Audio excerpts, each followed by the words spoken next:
govorni program sa alarmom, kalendarom i štopericom. Pokrećem ga sa zvučnog menija. Insert programi, list, govorni sat. Štoperica. Prvo ću vam demonstrirati kako funkcioniše sat. Pritiskom na F5. Sat. Pozivam zvučni meni od sata na razmak. Znači kad pritisnem razmak mogu da čujem tačno vrijeme. Tačno je 22 sata, 8 minuta, 43 sekunde. Pomjeranje strelice u desno. 8 minuta. Dobijam informaciju o minutama i još jedno pomjeranje strelice još jednom desno. 55 sekundi. O sekundama. Na 15 minuta. Radio button označen. Sat može da se oglašava svaki 15 minuta, pola sata i sat. Možemo da uključimo tu opciju, znači da zvuk, checkbox označen, bude najavljen, znači taj vremenski period sa zvukom, sa karakterističnim zvučnim signalom.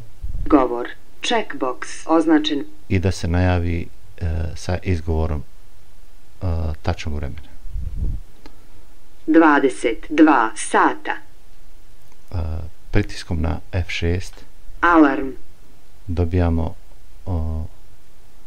mogućnost podešavanja alarma. 19 sati 11 minuta 0 sekundi.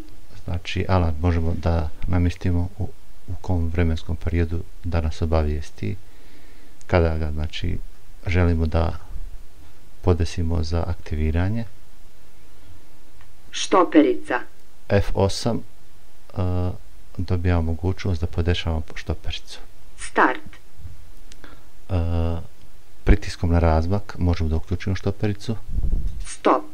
1, 2, 3, 4, 4 sekunde, 79 stotinki.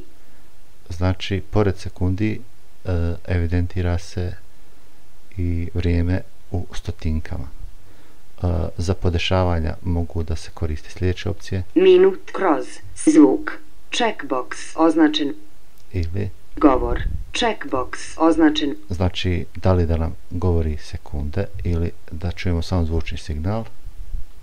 0 sati. Start. Možemo da podešavamo, znači, kalendar. Kalendar. Pritiskom na razmak. Utorak, 16. oktobar 2012. Znači, to je datum. Sad, ako nas interesuje koji će to biti 1. maj naredne godine, znači idemo sa strelicama gore idemo do 7, 8, 19. petak, decembar, oktob, set, avgust, juli, jun, maj i znači odaberemo godinu, vraćamo na lijevo, se vraćamo na datum 19, 8, 14, 11, 8, 6, 5, 4, 2, 1, utorak, znači utorak, maj 2012. Sad nas interesuje za 13. 2013. To će biti maj 1, srijeda. Znači srijeda. Tačno vrijeme možemo da dobijemo pritiskom na Shift F12. 22 sata 12 minuta. Ili Insert F12.